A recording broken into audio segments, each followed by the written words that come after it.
This is a quick review of the Zacuto Gratical and the recoil rig. So when I first started shooting on the Canon C300, I started using something like this. So as you can see, the camera just bolts on here. I didn't even use a pad, I just rest this on my shoulder. So when you're doing this, it's okay, it's all right for a few shots. One of the disadvantages is that just the way the shoulder naturally slopes down, it's a bit of a weird, if you don't have a pad, it's not that well balanced. That's the first thing. And the other thing I didn't like about it is when you pull the LCD screen and you're using that as your viewfinder, it's slightly too high. The Canon's it's a high camera, so when you pull down that LCD, your neck is like this.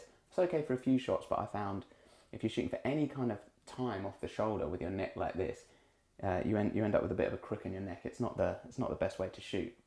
So let's have a look at the recoil rig. One of the things I didn't realise about this rig until I bought it was this shoulder pad, and just how good it is, the way that it's contoured towards your shoulder. So this side is actually smaller than this side.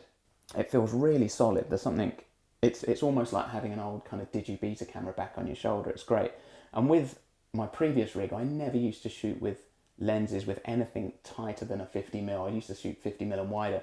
But with this new rig, I've found that I've started to get into putting longer lenses on, and you're still getting a really stable shot. So as far as handheld work goes, it's amazing. So I've started to use handheld work a lot more. Just fits on as on an old VCT plate like you'd get with your old digibeta cameras. So it's a nice setup.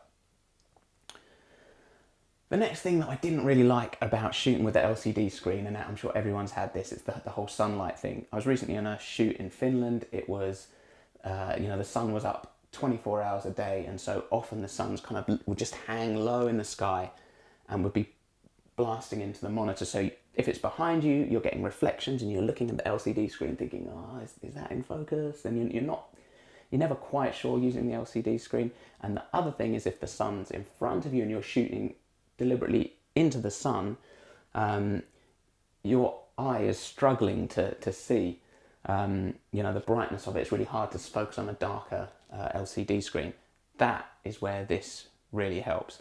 You're looking in there, you've got absolutely zero light can get in. So that's a great feature.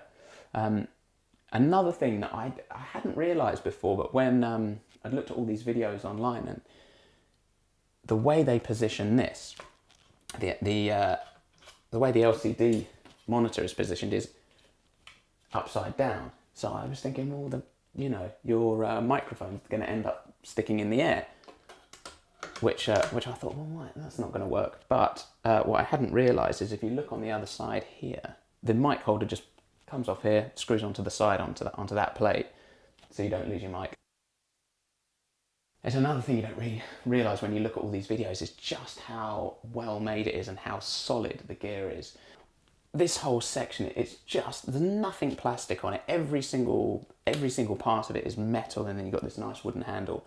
But all of these operate so smoothly. So when you want to get this just right for your eye and how you want the rig configured to your setup, you just unscrew it, and it's just so smooth. Everything works really well, and you can adjust every little bit so it's exactly right.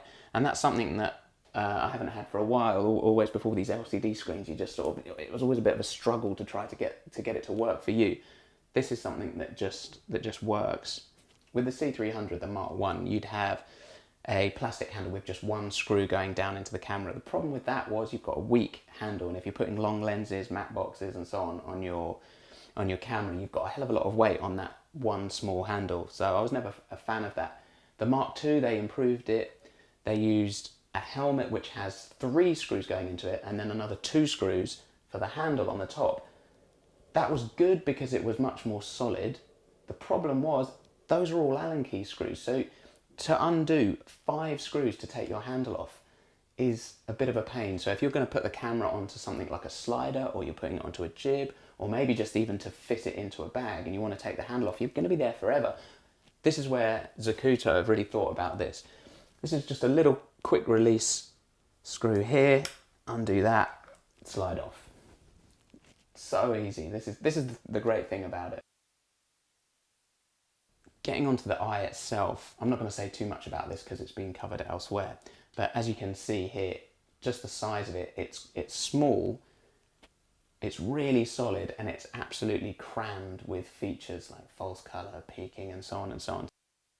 Overall, I'd say the Gratical eye and the recoil rig, it's not cheap. It is relatively expensive, but I think it's worth it. I think it takes the camera from being a slightly awkward shaped camera that's very difficult to use, and really just changes it into something that's just a lot better for on the shoulder work. And the eye itself is just great. I mean, that kind of, for me, to shoot without a viewfinder is just something I'd rather not. I'd rather not do if I don't have to. So having that is great, and I think overall it's a fantastic bit of kit.